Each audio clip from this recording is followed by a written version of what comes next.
Boredar or Pronoundar, every pony. This is BronyDan. It's not original, but hey, you try coming up with originality these days. Now, I rarely like to get involved in sports or anything that's sports related. I mean, sure, I will watch the occasional rugby match, and I did show some support for Team GB during the Olympics, but I am not one who would actually be willing to go and watch a sports game because it just doesn't appeal to me. However, episodes that are about sports, I actually quite enjoy, and they stand as some of my favourite episodes in my shows. You know, like The Test from Dad's Army, The Harder They Fall from Porridge, Hit the Diamond from Steven Universe, all of which are great episodes. So, will this one join the ranks? Well, let's take a look at Buckball season. You in there playing with my buttball? I said Buckball! We start off with Applejack doing, what else, bucking just as Rainbow Dash arrives. Cousin Brayburn and the rest of the Apple family in Appaloosa seem to think that their team can beat Ponyville at Buckball. What's Buckball?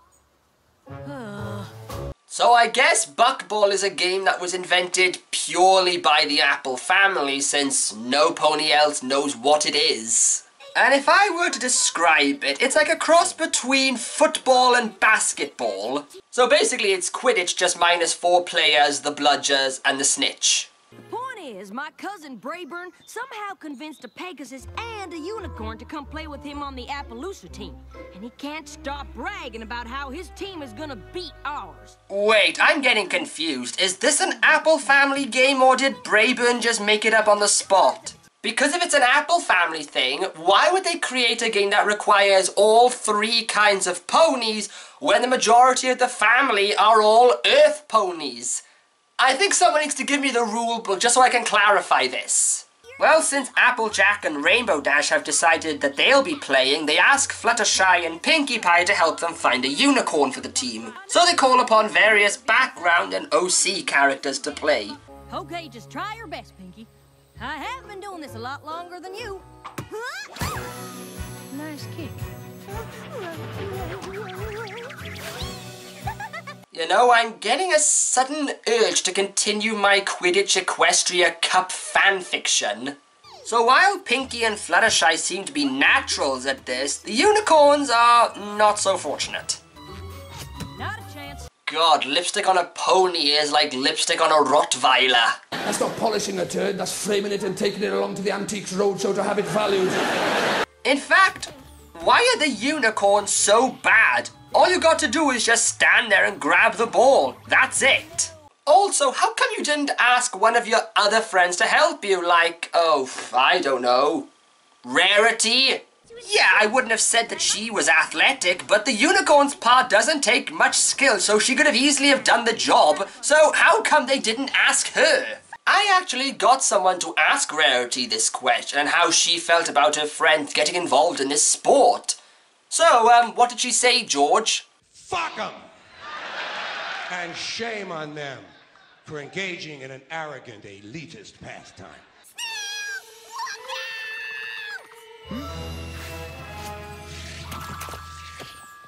You should be more careful with these. You could lose them. Oh my God.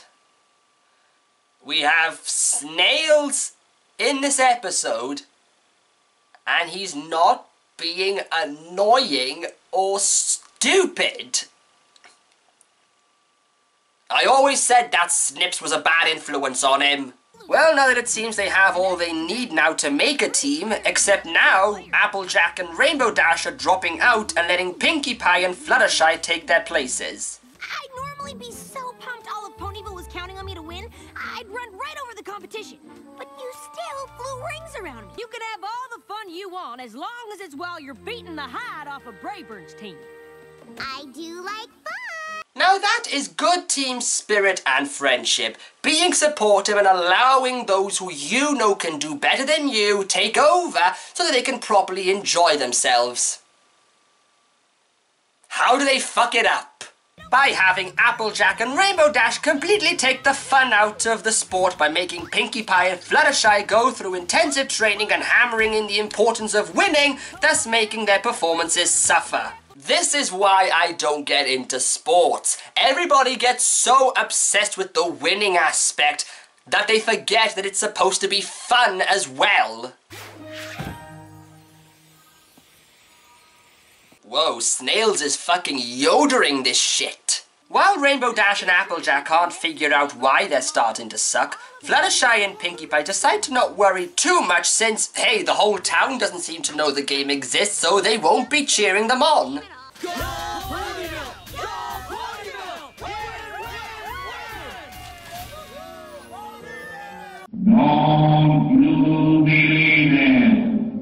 So with the pressure of the town and Rainbow Dash and Applejack's constant push towards winning, Pinkie Pie and Fluttershy finally have enough. There's no way that we can get in the zone because the zone sounds like a horrible place since we are terrible at Buckball and we are going to lose and let everybody down and we don't want to play anymore! Well, that's something else the show's taking inspiration from the comics. The exaggerated facial expressions. So Rainbow Dash and Applejack finally realize what they've been doing wrong and go to apologize to Pinkie and Fluttershy. We're gonna take your place, so you don't have to worry about that at all. Why didn't you say so? But we can't take on Brayburn and his team without any practice, so we need you to play just one more time against us. But during the practice match, Pinkie and Fluttershy become good again. Why were we so terrible before?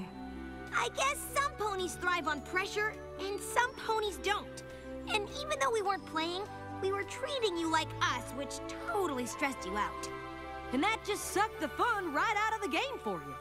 And having fun is what makes you really, really, really good.